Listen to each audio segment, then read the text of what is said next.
ونستغفره ونؤمن به ونتوكل عليه ونعوذ بالله من شرور أنفسنا ومن سيئات أعمالنا من يهده الله فلا مضل له ومن يضلله فلا هادي له ونشهد أن لا إله إلا الله وحده لا شريك له ونشهد أن سيدنا ومولانا محمدا عبده ورسوله صلى الله تعالى عليه وعلى آله وأصحابه وبارك وسلم تسليما كثيرا كثيرا. أما بعد فقد قال الله تعالى في كلامه المجيد والفرقان الحميد: أعوذ بالله من الشيطان الرجيم. بسم الله الرحمن الرحيم. لن ينال الله لحومها ولا دماؤها ولكن يناله التقوى منكم كذلك سخرها لكم لتكبروا الله على ما هداكم وبشر المحسنين.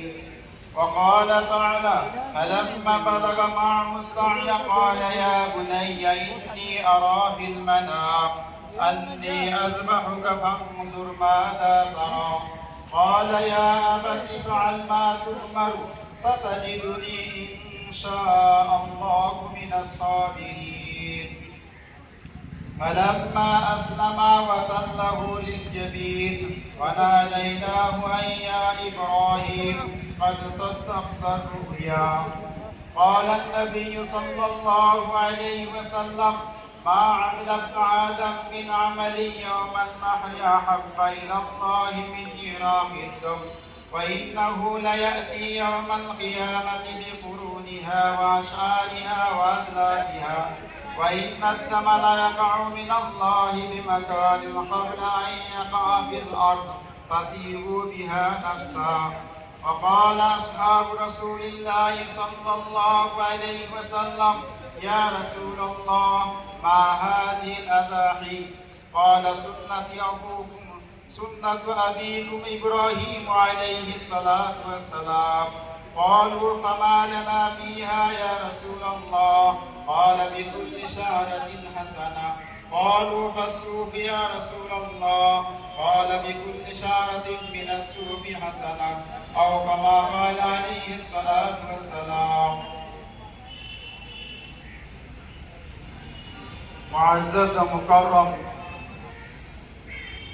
اس عیدگاہ کے مصلیان کرام، مربیان عیدگاہ، نوجوانان اسلام، اللہ تبارک و تعالیٰ کا بہت بڑا احسان و کرم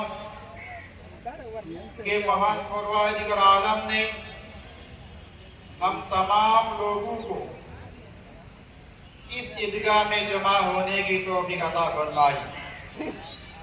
اس سے پہلے ہم اسی سال عید الفطر کے موقع پر یہاں پر جمع ہوئے تھے، پھر دوبارہ ہم عید الاضحیٰ کے موقع پر ہم یہاں پر جمع ہوئے۔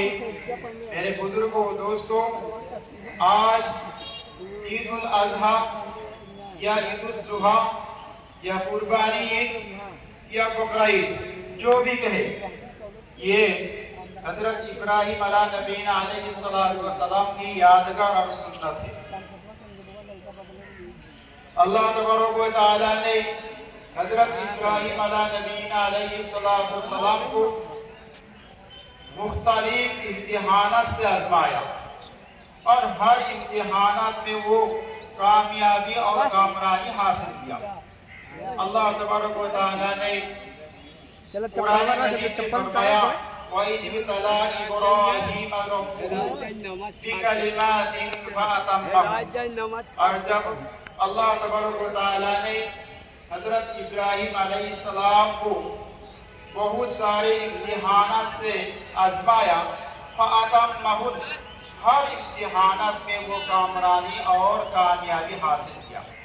میرے بزرگوں دوستوں، اللہ تبارک و تعالیٰ نے اسی کو فرمایا وَإِذِ ابْتَلَىٰ إِبْرَاهِيمَ رَبُّهُ بِكَلِمَاتٍ فَأَتَمَّهُنَّ۔ انہی امتحانات میں سے میں دو امتحان کا تذکرہ آپ حضرات کے سامنے ذکر کروں گا۔ دوستو، اللہ تبارک و تعالیٰ نے حضرت ابراہیم علیہ نبینا علیہ السلام کو بہت ارمانوں کے بعد، بہت آرزوؤں کے بعد، بڑھاپے کی عمر میں ایک فرزند عطا کیا۔ اور وہ جو فرزند عطا ہوا، اس کے بعد اللہ تبارک و تعالیٰ نے ان سے امتحان لیا۔ اللہ نے حکم دیا، اے ابراہیم، تم اپنے شیرخوار بچے اور اس کی ماں کو ایسی سنسان اور بیابان جنگل میں چھوڑ کے آنا، نہ جہاں پر نہ کوئی انسان ہوگا، نہ کوئی کھانے پینے کی چیز ہوگی، نہ اور کوئی سرد پرند ہوگا، ایسی جگہ پہ چھوڑ کے آنا۔ چنانچہ حضرت ابراہیم علیہ نبینا علیہ السلام نے ان کے شیرخوار بچہ اور اس کی بیوی حضرت حاجرہ مکہ کی زمین خانہ کعبہ کے بعد چھوڑ کر آئے۔ اس وقت مکہ کی زمین میں نہ کوئی انسان تھے، نہ کوئی سرد پرند تھے، نہ کوئی کھانے پینے کی چیز تھی، بالکل کچھ نہیں تھا، سٹیال میدان اور سنسان جگہ۔ وہاں پر چھوڑ کے آئے اور چھوڑنے کی حالت میں ان کی طرف موڑ کے بھی دیکھا کہیں ایسا نہ ہو بیوی اور بچے کی محبت نے اللہ کے حکم کو تعمیل کرنے میں تاخیر کر دے یا رکھوا ڈال، اس لیے ان کے موڑ کے بھی نہیں دیکھا۔ بہرحال حضرت ابراہیم علیہ السلام نے ان کو وہاں پر چھوڑ کے آئے، اور اس کی تفصیل کی طرف میں نہیں جاتا ہوں، لمبی تفصیل ہے۔ اب حضرت اسماعیل علیہ السلام اسی حالت میں بڑے ہوتے رہے، جب اتنی عمر کو پہنچا کہ جب باپ کے ساتھ چلنے پھرنے کے قابل ہوا، اور روایت میں آتا ہے ان کی عمر جب 13 یا 14 سال کی ہوئی، تو اس وقت اللہ تبارک و تعالیٰ نے حضرت ابراہیم علیہ السلام کا اور ایک دوسرا امتحان لیا۔ وہ امتحان یہ ہے، اللہ تبارک و تعالیٰ نے ان کو خواب میں دکھایا، اے ابراہیم، تم اپنے اکلوٹے بیٹے کو میرے نام پر ذبح کر دو۔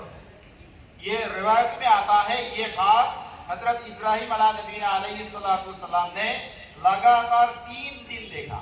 اس کے بعد ان کو یقین ہو گئی یہ اللہ تبارک و تعالیٰ کا حکم ہے، اور اللہ تبارک و تعالیٰ مجھ سے میرے اکلوٹے بیٹے کو چاہتا ہے، لہذا میں وہی کروں گا۔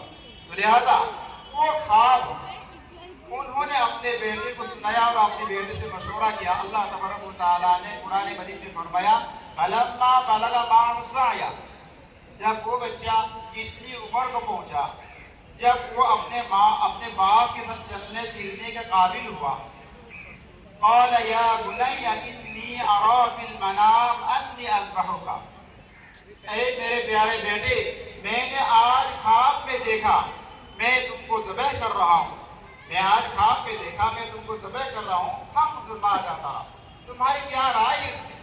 تمہارے اس میں کیا رائے ہے؟ میرے بزرگوں، دوستو، یہ حضرت ابراہیم علیہ نبینا علیہ السلام نے ان کے بیٹے اسماعیل سے مشورہ کیا، اور مشورہ اس لیے نہیں کیا کہ وہ اگر راضی ہو جائے تو میں وہ ذبح کروں گا، اگر وہ منع کر دے تو رک جائے گا، اس لیے، بلکہ ان سے مشورہ اس لیے کیا، حضرت ابراہیم بھی اپنے بیٹے اسماعیل سے امتحان لینا چاہتا ہے، وہ کہاں تک اترتا ہے اور وہ کیا جواب دیتا ہے، وہ کیا کہتا ہے، وہ سننے کے لیے ان سے مشورہ کیا۔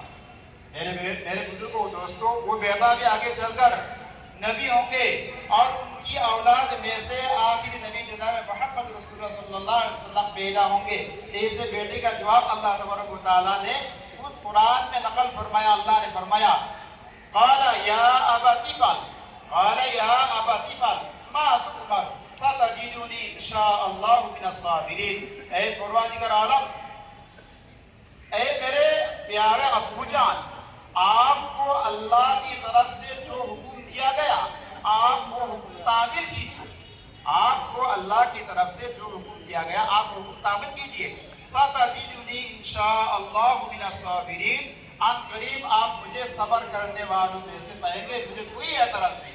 میرے بزرگوں، دوستوں، کیا بیٹا کیسا بیٹا جو آگے چل کر نبی ہوں گے، اور انہی کی اولاد میں سے آخری نبی جناب محمد رسول اللہ صلی اللہ پیدا ہوں گے، لہذا ایسے بچے کا جواب تو ایسے ہوگا۔ دوستو بزرگوں، پھر آخر جب وہ راضی ہو گئے اور وہ بھی راضی ہو گئے، دونوں جب تیار ہو گئے، فلما اسلما، جب دونوں تیار ہو گئے حضرت ابراہیم علیہ السلام قربانی کرنے کے لیے اور حضرت اسماعیل علیہ السلام قربانی ہونے کے لیے، وَتَلَّهُ لِلْجَبِينِ، حضرت ابراہیم نے ان کو لٹا لیا ذبح کرنے کے لیے اور چھری چلایا۔ اللہ تبارک و تعالیٰ نے یہ سارا منظر دیکھ رہا، اوپر سے آواز دیا، آسمان سے آواز دی، وَنَادَيْنَاهُ أَن يَا إِبْرَاهِيمُ قَدْ صَدَّقْتَ الرُّؤْيَا، اے ابراہیم تو نے اپنا خواب سچا کر دکھایا، تو نے اپنا خواب سچا کر دکھایا، میں نے جبرائیل کے ذریعے ایک ڈبہ بھیجا، وہ تم ذبح کرو، لہذا حضرت جبرائیل علیہ السلام آسمان سے ایک ڈبہ لے کے آیا اور اسماعیل کی جگہ پر وہ رکھا، وہ ذبح ہوا اور اسماعیل علیہ السلام جو کھڑا رہ گیا۔ میرے بزرگ دوستو، یہی مختصر واقعہ ہے حضرت ابراہیم اور اسماعیل علیہ السلام کے ذبح ہونے کا۔ بہرحال ابھی نماز کے ٹائم میں زیادہ نہیں ہے، تھوڑا سا وقت بچا ہے، لہذا آپ حضرت سے درخواست کروں گا کہ آپ حضرت صفوں کو درست کر لیجئے، اپنے اپنے صفوں کو درست کر لیجئے، اور جو ادھر ادھر کھڑے ہیں اور ادھر بیٹھے ان سے درخواست ہے وہ لوگ بھی آگے صفوں میں کھڑے ہو جائے اور صفوں کو درست کر لیجئے۔